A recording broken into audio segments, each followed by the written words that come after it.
रात के करीब 12 बजे थे। गांव के बाहर एक पुरानी हवेली खड़ी थी, जिसके बारे में लोग कहते थे कि वहां कोई नहीं जाता। कहते थे कि उस हवेली में कई साल पहले एक परिवार की रहस्यमय मौत हो गई थी।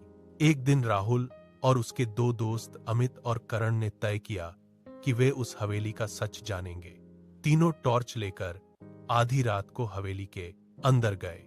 अंदर बहुत सन्नाटा था। टूटी हुई खिड़कियों से हवा सीटी जैसी आवाज कर रही थी। अचानक ऊपर की मंजिल से किसी के चलने की आवाज आई। थक थक थक। राहुल ने डरते हुए कहा, शायद कोई जानवर होगा। लेकिन जैसे ही वे सीढ़ियां चढ़े, आवाज अचानक बंद हो गई। ऊपर एक कमरा था, जिसका दरवाजा धीरे धीरे अपने आप खुल गया। कमरे के अंदर धूल से ढका एक पुराना आईना था।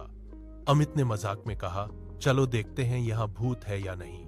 जैसे ही उसने आईने में देखा, उसके चेहरे का रंग उड़ गया।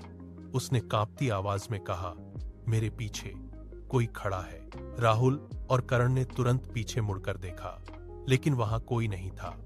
जब उन्होंने फिर आईने की तरफ देखा, तो आईने में तीनों के पीछे एक सफेद साड़ी पहने औरत खड़ी दिखाई दी, जिसकी आंखें पूरी तरह काली थीं। अचानक कमरे की बत्ती अपने आप जल गई और दरवाजा जोर से बंद हो गया।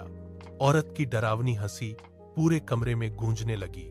हा हा हा। तीनों दोस्त घबराकर भागे और किसी तरह हवेली से बाहर निकल आए।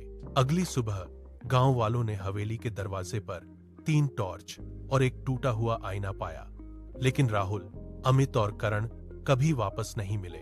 कहते हैं आज भी उस हवेली के आईने में 3 डरे